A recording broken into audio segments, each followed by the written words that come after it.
Dapat malinawagan natin sila.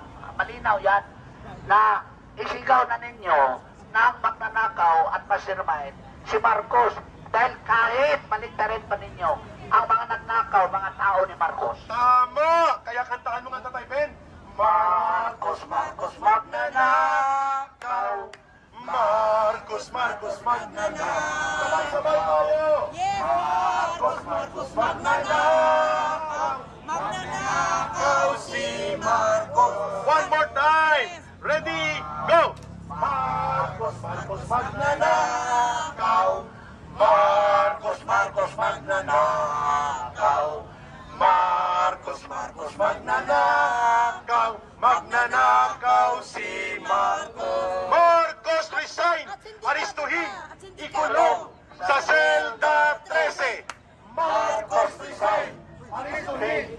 Ikulong sa selda 13. Sa araw ng kalayaan na pinakamatyan ni Andres Bonifacio, ito ang tunay na kalayaan. Huwag yung kalayaan dahil binabayaran. Ito tayo sa tunay na kalayaan.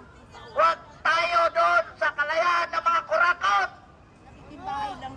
Ikulong, ibalik ang mga kinurakot. Paano ikulong? Ibalik. Na si Marcos nandyan pa. Ayaw niya yan. Muro-muro nga lang yung ginawa sa Malacanang. Binalik daw yung ilan yung milyon binalik ni Gon? 110 lang. Binalik.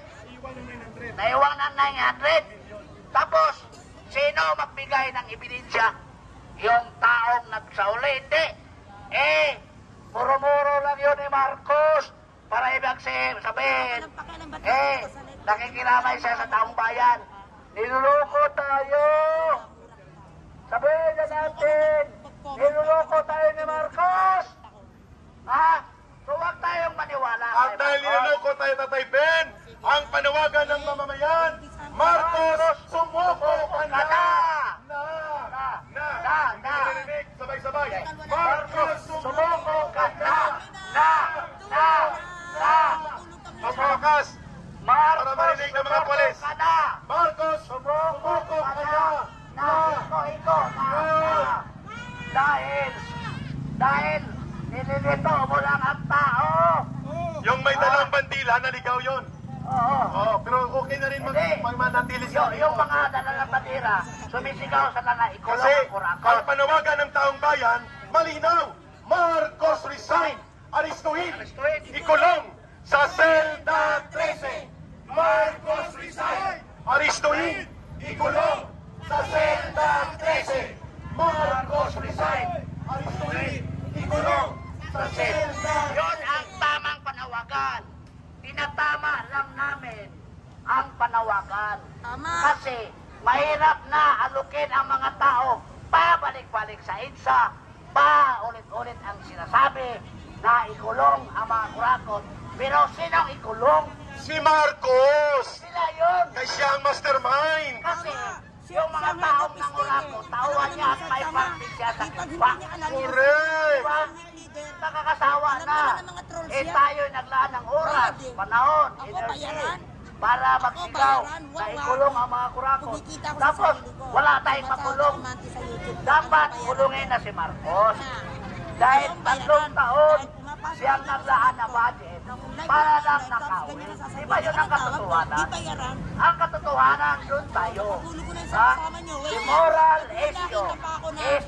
Dito tayo dito, kay Tatay Ben. The moral issue is kurakot. Huwag na kayong pumunta doon sa kabila. Marcos remain yun. Dito, Marcos resign. The moral issue is pagnanakaw, which is against the 10 commandments of God. Sino yun? Sino nagnakaw? Di ba si Marcos? Kasi mga tauhan ni Marcos. Dito kayo, dahil dito ay may tao. Muro-muro lang yan. Yung mga patutsada niya na Krisyo, nasuhan, Krisyo, may mga kurap na mga politiko at opisyal. Sino ba yun na mga kurap na politiko at opisyal? Di ba mga tauhan ni Bungos, mga kabinet, mga congressman, mga senador, mga tao yun eh. Mga tao ni Marcos. hindi sentro ang panawagan.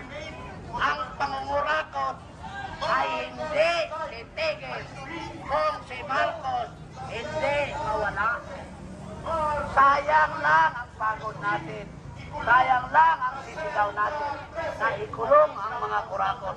Pero sa Marcos, hindi natin ipakulong.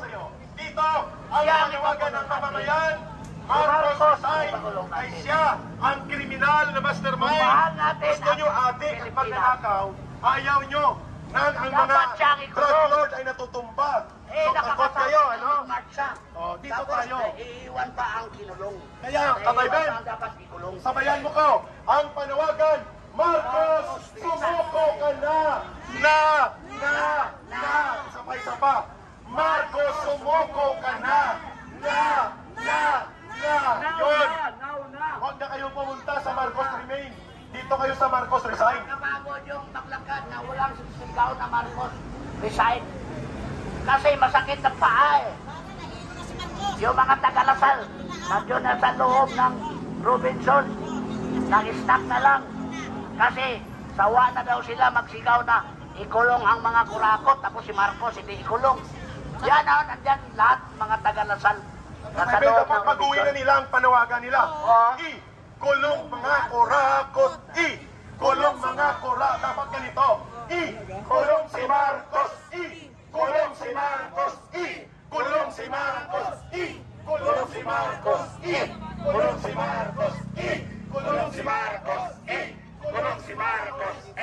Kulong si Marcos. Kulong si Marcos. Yun. Kaya ang tamang panawagan, hindi mga kurakot. Kulong si Marcos. Dapat Marcos. Kulong si Marcos. Marcos. Kulong na yan. Marcos. Kulong na yan. Marcos. Kulong na yan. Ayan. Marcos, ikulong na yan. Isang malayang panawagan. Kasi, yun naman ang dapat sa araw na ito. Ang araw na ito ay Bonifacio Day. Dahil papayagan mag-rally. Dahil Bonifacio Day, kalayaan eh. Diba? We are celebrating, we are peacefully celebrating di kalayaan ng mga Pilipino laban sa mga katsila. So, bigyan tayo ang kalayaan sumigaw. Yun ang kinamamatay ni Juan. Tatay Ben, kung si Bonifacio ay lumaban para lumaya sa mga kolonyalistang Espanyol ang Pilipinas, ngayon ay lumalaban tayo para lumaya sa kriminal, adik at mandarambong Tama. gobyerno. Tama? Siya ang dakpin. Siya ang arestuhin. Kaya ang panawagan, ang tao, ang bayan, ngayon ay lumalaban. Ang tao, ang bayan, ngayon ay lumalaban. Papayapang lumalaban. Ngayon ay lumalaban. Papayapang paglalaban. Lumalaban. Kasi hindi tayo nanggugulo. Tayo ay nagsasalita lang. Di ba? Sinasabi natin ang katotohanan dahil ngayon ang araw ng magsasabi ng katotohanan. Di ba yun ang pinaglaban ng national hero na si God Andres Bonifacio? Ang lumaban para sa kalayaan sa bayan. Ininakawan tayo ng mga opisyal ng gobyerno sa pamumuno ng presidente. Tama lang na panayasin yung magnanakaw. Kasi sino panayasin dito? Nakakapagod na magbantay ang mga pulis kaibigan natin. Nagbantay sa atin na mapayapa na yung nagrally. Tapos yung pinanawagan natin, bumaba na dahil magnanakaw, hindi pa bumaba. At hindi naman siguro tayo papalayasin eh. Kasi naintindihan tayo ng ating mga, kasi tinawagan siguro sila, palayasin na yan kasi ingay yung Marcos Resign. Baka hindi na si Marcos nabug na sa adik-adik ba, nahubog na sa cocaine, ayaw na niya makinig, baka makulaps, sana makulaps na. Okay lang yung picture kasi certificate of appearance yun eh. Okay lang yun. Certificate of appearance na talagang nagtatrabaho sila. Certificate of appearance para sa presento. Hindi ako naniwala doon. Peace and order sila. Pinipicturean lang sila. Ay, hindi tayo ulihin nila. Hindi tayo ulihin dahil Ang mabait ang mga picture pulis. sa mga nagsasalita Mabait yun. ay kuhan yun, documentation ng mga intel. Normal na lang yun. Pero ang sunod niyan, kaso na inciting to sedition. At sige lang. Kasi wala namang sedisyon dito. Injection. Injection. Ayun, injection sa Malacanang. Oh, sa Malacanang. Yan, may injection doon. Walang sedisyon dito. Alam nila yan, walang sedisyon. Kasi ang sedisyon is armed struggle yun eh. Ang sedisyon, yung CPP, NPA. Kasi sila ang armed struggle. At niluloko nila ang Pilipinas, kinukuna nila ng pera ang gobyerno para sa kanilang minimite na pag-agaw sa gobyerno. Actually, Tatay Ben, mga kapatid, ang mga pulis, gusto rin nila niyang mag-rally. Kaso lang, nasa serbisyo sila. Ang mga pamilya nila, apektado din yan. Tama! 80% o 90% ng mga pulis, ang pamilya nila nanggaling sa magsasaka, magbubukid, mga manggagawang bukid, mga maralitang lungsod. Kasi kung sila ay may pera, hindi sila nagpulis. Mga kawawang mahihirap na mamamayan ang pamilya ng mga pulis. Pamilya sila, may pamilya sila. Pamilya nila nanggaling yan sa mahihirap na pamilya. Kaso lang yung pamilya niya, sabi ni Claire, kasa na yung 500 sa kuha ninyo. Sa Nochiboy na. Ang 500, bumili ka ng 2 garapon ng taong, saka 2 kondensada, may salad na. Yun ang pamahaw panuto mo ni Apon. Tapos ang sukli na 80 pesos, ibili mo ng fishball. Yon. Ulitin na natin ha. Ang 500 pesos ni Aling Claire Marites Castro, 2 garapon ng kaong, 2 lata ng kondensada, at 80 pesos na fishball.